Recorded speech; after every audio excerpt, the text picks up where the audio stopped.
Greetings, everybody. It is I, SuperPaulGames. Welcome back to the adventures of Anton of Sordland.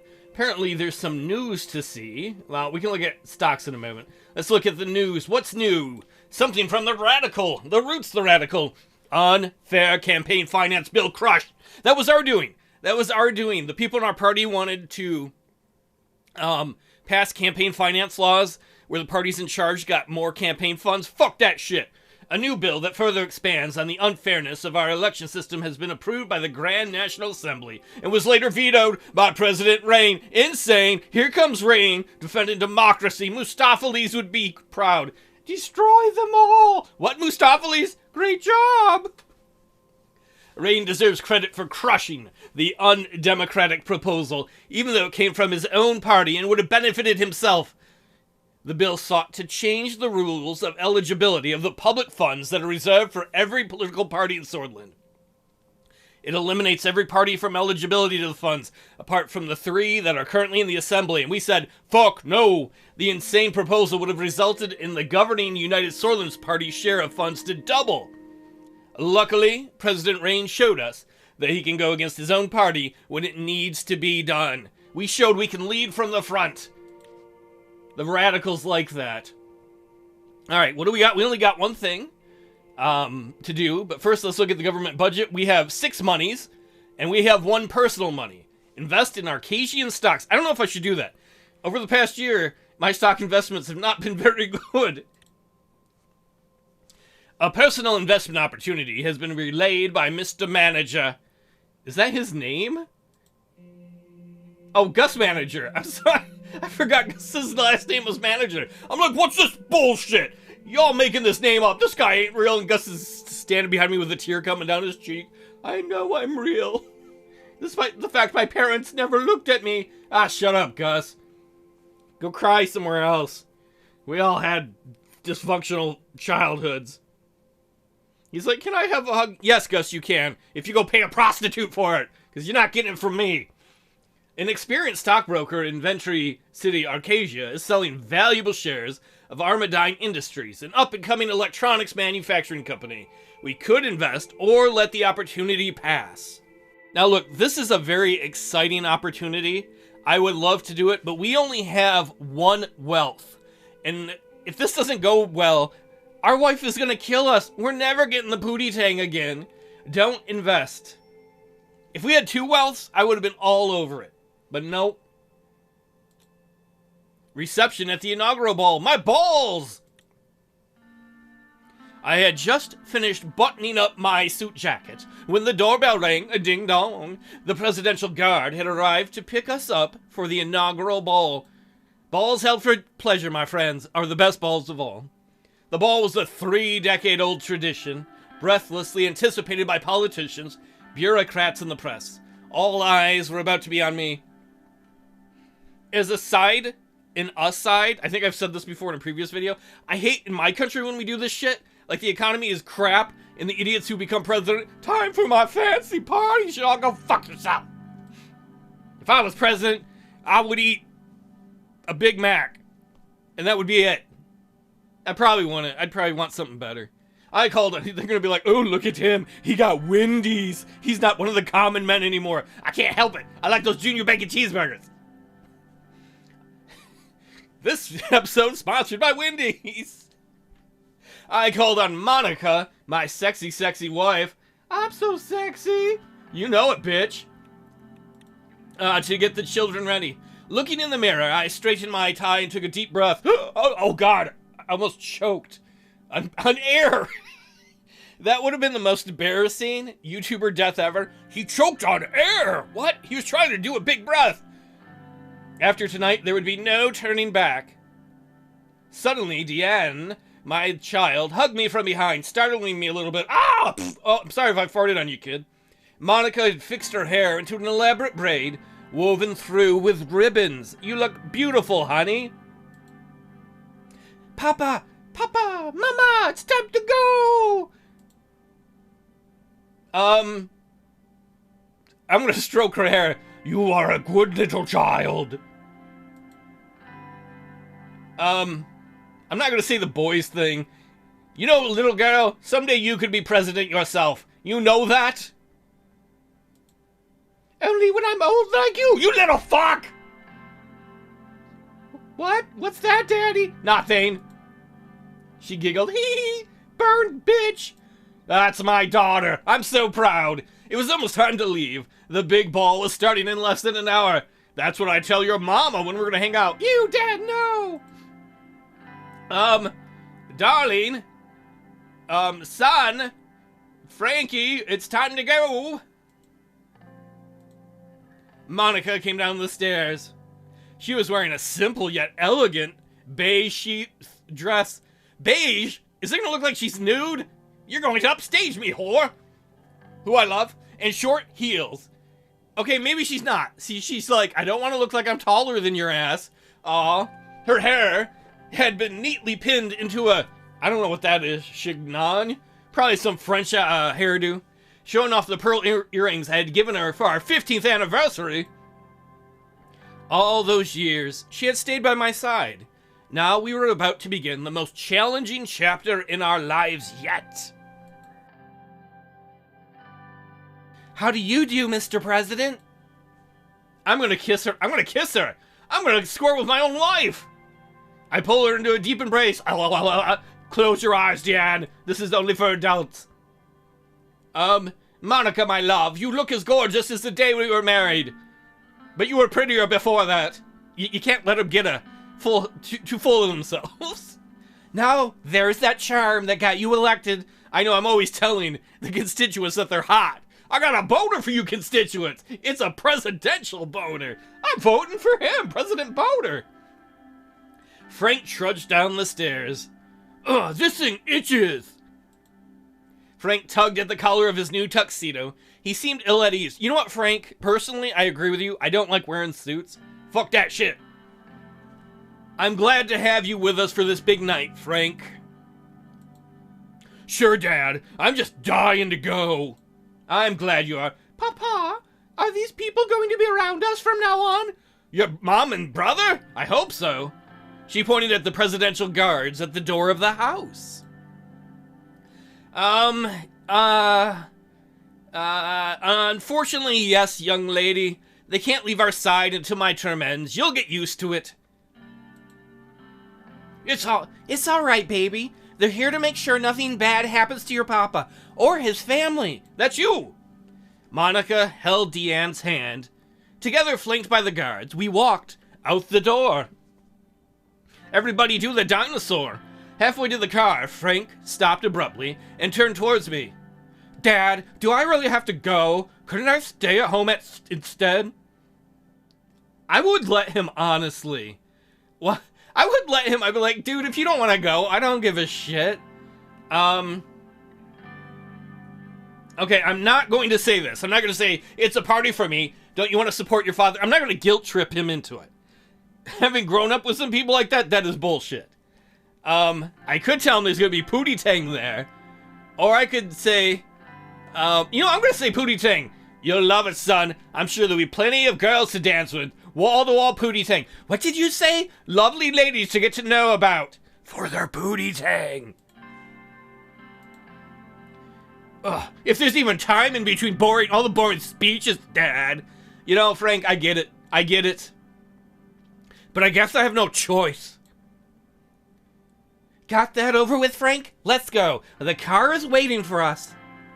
The presidential guard showed us the way as red and blue lights flashed around us. Serge, my driver, ushered us into the armored limousine.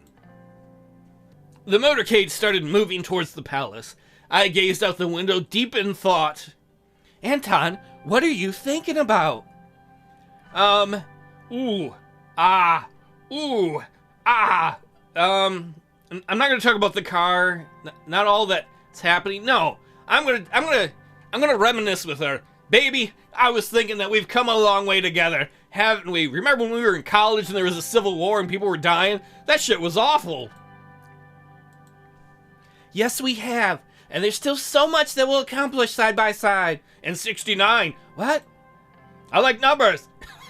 Just remember, no matter what happens, I shouldn't have said that in front of the kids. They're gonna have issues. Please don't draw attention to it. Just remember, no matter what happens, the children and I will always be here for you. I'm gonna help Papa fix everything. God damn it, Deanne. Haven't you fixed the economy yet? I'm sorry, Daddy. I'm trying. Trying is not gonna fix the economy. Doing will.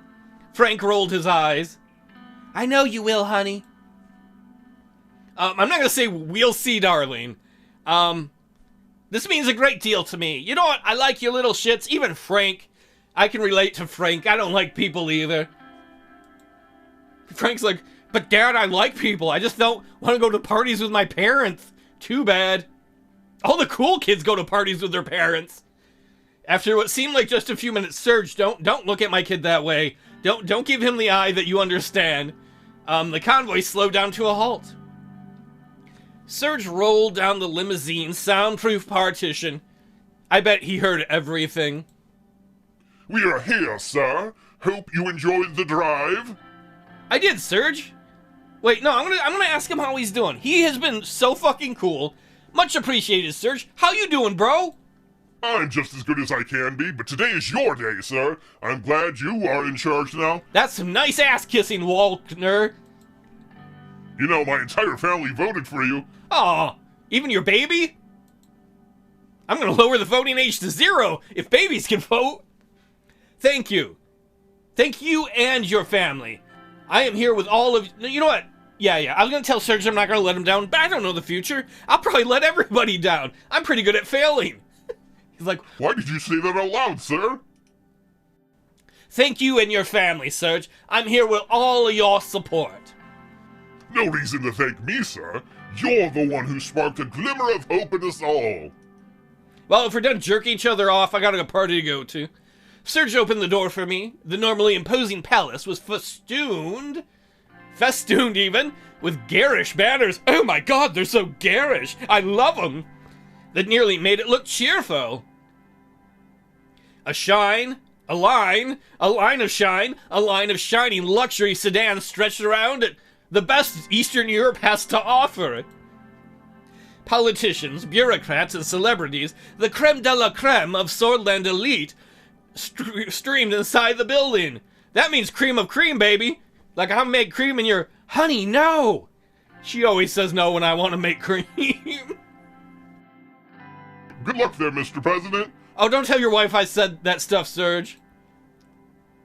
I'll see you on the trip, buddy. On the trip home.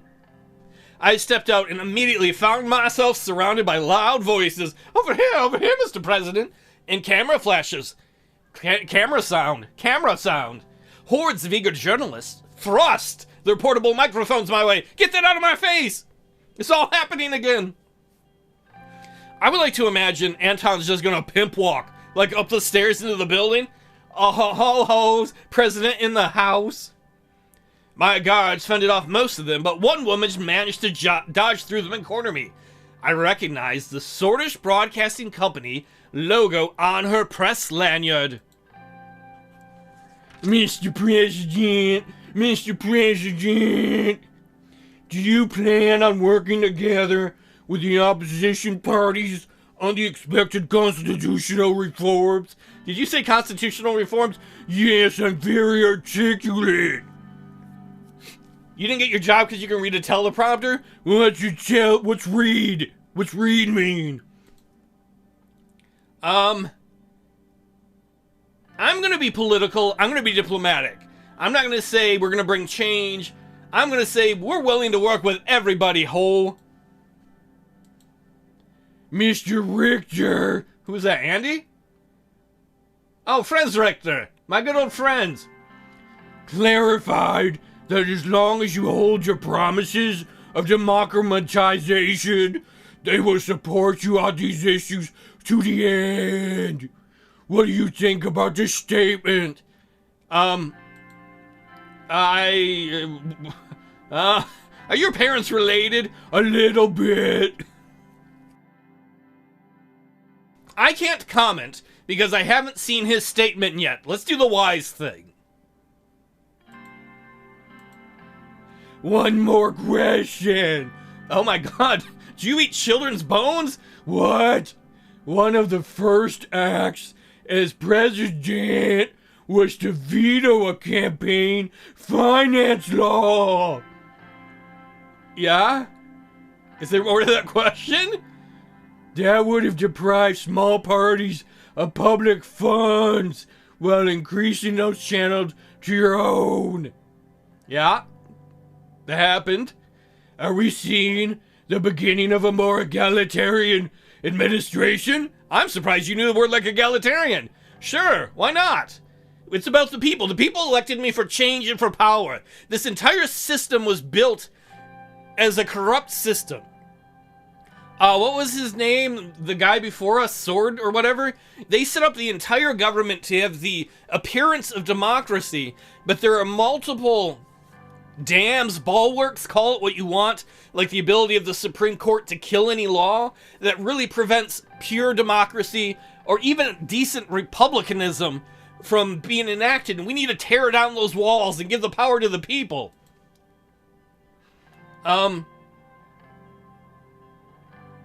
Oh, I just went on a monologue. I gotta pick an answer. I'm not gonna yell at her for her questions. Well, this is the closest we've got to what I've said.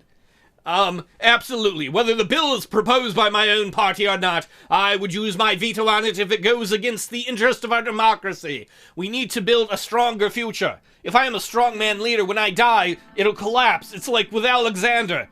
A strongman's empire seldom exists. You need to have a whole system underneath. What about Caesar? Well, the Republic existed a long time before Caesar, and that's why when Caesar died, it could exist after him. In fact, one of the strengths of Rome was being able to exist even if there was a little bit of a power vacuum at the top for short periods of time. The other thing is the ability to raise massive amount of troops quickly. It helped them win a lot of wars, right? They could lose Your story is boring and nerdy. All right, I will always use my veto to help the people, unless I change my mind. That's enough, ma'am, said one of my guards while nudging the reporter away from me. I hope that means, like, shoving her into one of the columns on our building. A path through the crowd was now open, and we quickly made our way to the entrance of the palace. At the same time, a dozen fireworks went off. Boom, boom, ba boom, ba boom. Fireworks sound, explosion, America. The entrance was decorated for... What? The entrance was decorated. I don't know why I threw an F in there. I had an F to give. The entrance was decorated with beautiful ribbons in Sordland's colors of white, yellow, and maroon. That reminds me of when I did, what was it, the ESPN Games or Olympic one? LP, and there's ribbon dancing in it. I think that's on the channel somewhere. A lush maroon carpet had been rolled down the stairs. We entered the lobby and joined the throngs of people making their way towards the ballroom. Hey, it's my good friend Petey.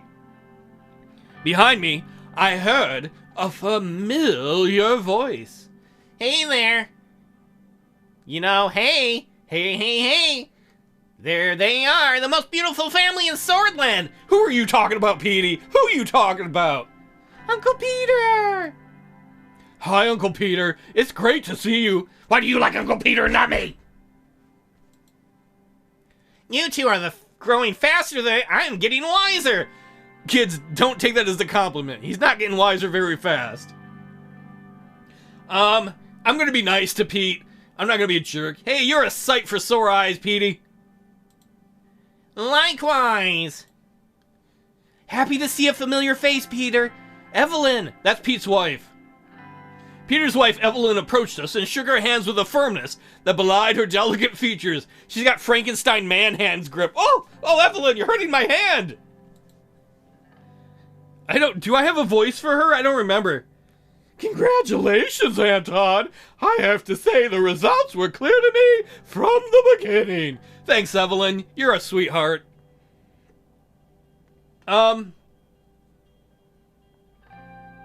Thank you. You know what? We both worked hard to make it happen.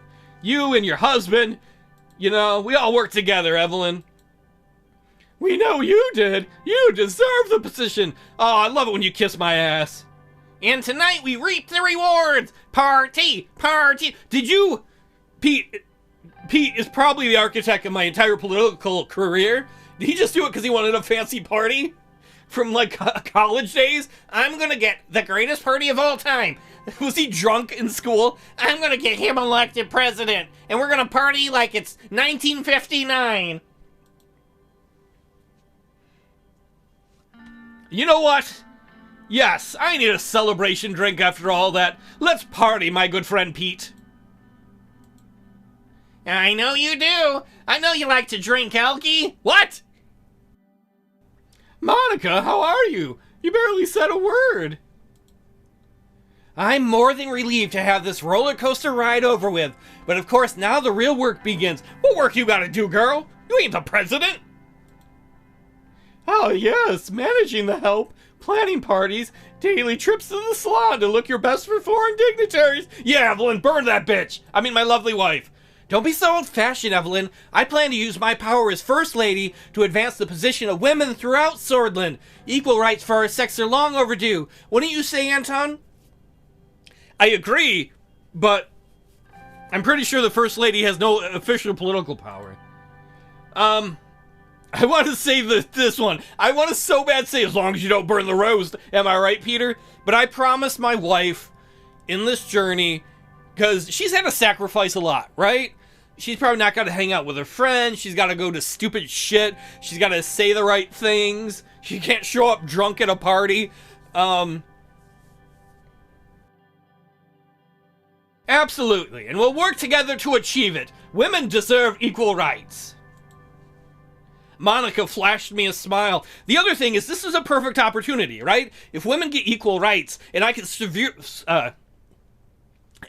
grab that voting block, no one will stop me. No one. It's a mistake that's made in American politics, too. The majority of the American populace is women.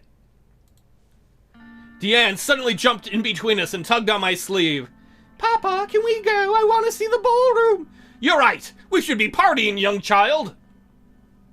Yes, of course. Let's go. Let's not delay any longer.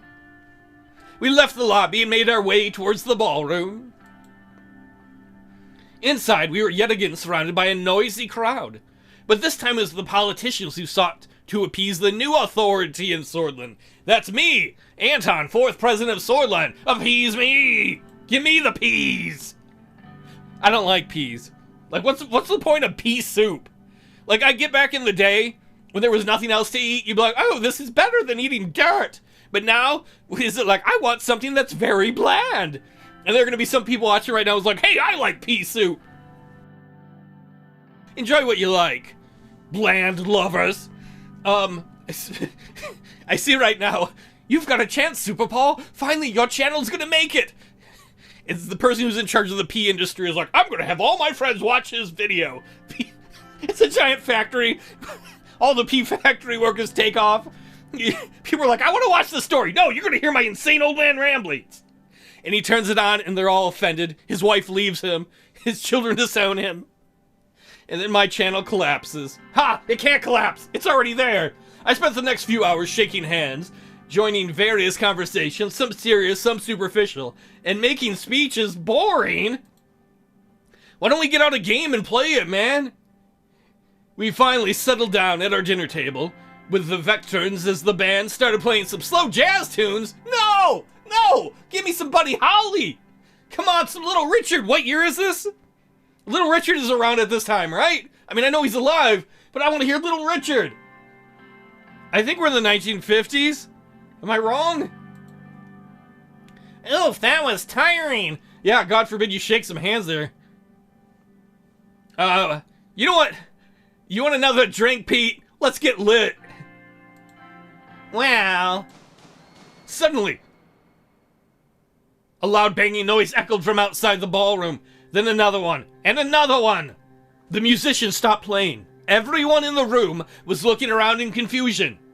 Peter and I turned towards each other, realization dawning on both of our faces. Dude, we survived the war. Let's get our guns. I was in the military. I don't think I did anything, but I was in it. Fireworks? Usually people don't scream at fireworks, Pete. We lived through the war. PTSD. No, gunshots! Oh, I love that font. Whoever put that into the game and coded that, or if you know who did, tell them kudos. That was an awesome effect. As soon as Monica heard the word, she lunged from her seat. Ah! I'm gonna shield Monica and the kids with my fat body. Finally, my fat is worth something. I threw myself on Monica, Deanna, and Frank to shield them. Oh, Dad, you're crushing us. I'm saving you. Daddy, I can't breathe. Papa, what's happening? I knew it. We never should have gone. Frank, don't. You might be right, but he's right. Chaos broke out as some guests flung themselves under the tables and ran towards the doors, screaming, "Oh!" Deanna burst into tears while Frank tried to comfort her. What a good son! I'm proud of my boy! Hiding the fear in his own eyes. 3 more gunshots rang out loudly. It's time for me to start packing heat. I need to go out there and shoot back, motherfucker. Mr. President, are you alright? Carl Greaser, head of the Swedish police force, was running towards us with 3 more police officers in decorated uniforms. They all had their guns drawn. Hurry up, Carl! You need to keep my family safe. As soon as he made it to us and saw we were unharmed, he let out a big sigh of relief. Thank God. Status report, right now. 1 second, Mr. President. I did not say 1 second. I said now. He turned around quickly to his men. Check the perimeter now. Paul Jansen, follow my lead. Oh, Paul Jansen, follow my lead. We'll bring them to the safe room. He turned to Monica, Evelyn, and the children and spoke in a softer voice. Don't worry, the situation is now under control. Please follow me. We promptly followed Carl through the winding halls and corridors of the palace. His men still had their guns drawn, which did nothing to ease the tension. On the way, Peter made an attempt to break the silence. What a fucking night! Peter, language! My children are here! For the love of fucking God! You can say that, I so want to tell him to shut the fuck up. I so want to tell Peter to shut the fuck up, but I can't let stress get the better of me. You can say that again, Pete. What a fucking night! This is not a comedy bit! This is not a comedy bit, Pete! What a fucking night! Carl turned to us with a serious face as we were about to round a corner. Quiet, please! Sorry, I talk when I get nervous. Dude, you're always talking. Maybe I'm always nervous. Have you ever thought maybe I have anxiety issues? Ugh. Peter, shut up! Oh, thank you, Evelyn. I love you. Carl flipped a switch on the wall and a panel opened. Do we have a secret passage? Oh, cool! Revealing a hidden staircase leading to a large reinforced door. Why is this in the palace? I bet Old Man Sword was afraid of this happening, and he was prepared. That old son of a bitch was crafty and sleazy. That's why he's living on an island where no laws apply to him. Inside, a set of emergency lights flickered on. The safe room was comfortable and spacious. Wait, is this safe room with Jodie Foster? If you get that reference, because you've seen the film, isn't Forrest Whitaker in that? Give yourself an applause for arcane reference. With knowledge, with expensive-looking leather sofas. Small security monitors on the wall displayed grainy footage of each room in the palace. There was a boardroom and a pantry containing enough provisions to last us months. I'm not standing here for months. I can't put up with Pete that long. Monica and Evelyn sat down and started wiping their tears. Carl stepped away from us and made a few radio calls. When he was done, he returned to me and Peter. Let's see. Oh, I want to cry. Oh, no. Oh. I gotta make a joke. Comedy is my background. Not the best inauguration I've been to. Oh. Peter let out a nervous laugh. I regretted my joke instantly. Certainly not, sir. Carl, that was a joke. It was a very good joke, sir. Carl's radio suddenly crackled to life. Every second felt like an eternity as he pressed his ear to the receiver. When it fell silent, he turned to us. Good news, we're not in any danger at the moment. The situation has been dealt with, and the perimeter has been secured by the guards and the police. He glanced towards Monica, Evelyn, and the kids. If I may, sir. He gestured towards a more private corner of the room and started speaking more quietly. This is what we know so far. We've confirmed that 2 people were gunned down in front of the palace. The attacker is one of them, and we have reasons to believe he was working alone. He fired 3 shots at an MP, 1 to the head, 2 to the body, instantly killing him. Presidential guards at the palace immediately shot and killed the attacker. He has not been identified yet and will require an investigation. The MP that was killed was identified as Bernard Circasse. Oh no, not the famous poet, novelist, and short story writer! Oh man, that's a national tragedy. This is huge, Anton! This will cause a lot of problems! Yeah, especially for Circus. A lot of problems. Peter pulled out 2 cigarettes and handed me one. Is that because you just fucked me, Peter? He then turned to Evelyn. I could hear him trying to reassure her that everything was going to be all right. Monica was still trying to tend to Deanna as Frank paced the room, mumbling that he should have stayed home. I'm gonna go comfort my wife and kids. I sat down beside my wife and children. We're safe. I'll make sure everything's gonna be fine. I could promise this will never happen again. I don't know that, though. And if I got killed, or I get killed later on in the game, it would be wrong for me to lie to my children and have them carry this. They need to know the truth. We're safe for the moment. I'll make sure everything's gonna be fine.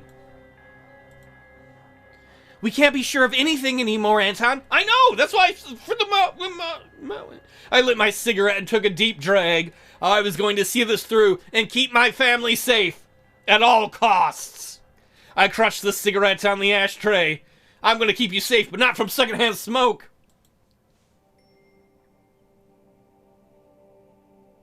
Well, that was an incredibly amazing and interesting ball. It had everything. It had murder, it had drinking, it had handshaking. Certainly not a ball to forget. They're going to say Anton's balls are memorable. That's it for me. I would like to thank you for hanging out, and maybe I'll see you next time in the adventures of Anton Rayne. We'll see what other wild, crazy things happen. This country is falling apart. That's all I know. Take it easy, everybody.